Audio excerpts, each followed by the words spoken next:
Lafa mivava tanteraka kosa indray amin'izao fotoana izao dia samy mahatsikaritra ny rehetra fa miha maro ireny ivitoerana fialana voly na irony antsoina hoe ivitoerana fanaovana karaoke irony. Fantaro nefa fa maro ny dingana arahana vao afaka manao izany toerana izany ho lasa fanaovana karaoke. Ny tompotrano iray ato anatin'ity fanadihadiana ity no ndao anarahantsika ny andindiny izay vaovao zay. Mahakasika ireo toerana fanaovana karaoke izay miha maro eto an-drenivohitra dia anisany resaka natao tamin'ny tompon'andraikitra eo anivon'ny préfecture de police. Misy fitsipika sy dingana tokony ho arahana hoy ny fanokafana ireny toerana fanaovana karaoke ireny. Anisan'izany ireo taratasy fangatahana, eo ihany koa ny fanarahana ireo dingana maro izay ataony ao amin'ny commune sy ny préfecture de police izay vao mahazo an-dalana na tsy avy amin'ny faritany izay tompon'andraikitra farany amin'ny fanomezan-dalana. Amin'izao fotoana izao zao karaoke fa mitombo betsaka dia mila manao fangatahana izy alohany amin'ny commune dia manomana ny dossier rehetrarehetra. Rehefa voaomana ny dossier rehetrarehetra dia apetraka any amin'ny commune izy io.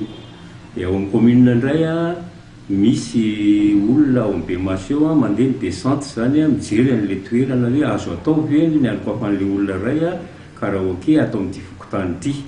Rehefa vita kosa zavatra izay dia mbola mandefa taratasy ny commune komodo zany hoe mamety na tsy mamety ny anokafan'ilay olona ao amin'ilay fokotany. Io indray zany alefa ny fokotany io dia miainga any amin'ny fokotany indray zany io zavatra io hoe ekena fa rehefa napetraka mipetadrindrina nandritran'ny 10 jours dia tsy nisy fanohanana misy teto fokotany ka noho izany dia ekena ny anokafan'ny olona io azy. Izay taratasy rehetra zay zany rehefa vonona miaraka amin'ny dossier efa karakaray dia apetraka tanteraka any amin'ny commune ireo dia mandinika tanteraka ny commune zany rehefa hita commune fa mety ny alefahany azy dia mandefa aty amin'ny préfecture de police indray ny commune araka ilay taratasy efa voaomana eo ampelantanana. Ny préfecture de police koa tsy maintsy mandefa taratasy indray mandeha any amin'ny fokotany zany amin'ny aketo komodo ihany anamafisana hoe azon'ny olona atao tokoa ny veny manokatra io karaoke atao fokotany sa tsy azy satria io miankina amin'ilay fokotany dia tsy maintsy miainga any fotoana foana zany tsika manontany ny zavatra rehetra zany.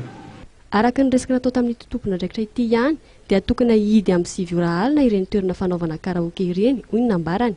Izany dia mba hialana amin'ny fanakorontanana ny manodidina amin'ny tabataba teraka izy ireny. Raha ny fangatahana tonga mandalo eto amin'ny préfecture de police hoy ny nambarany dia fangatahana 2 isam-bolana ihany ny tonga ao aminy.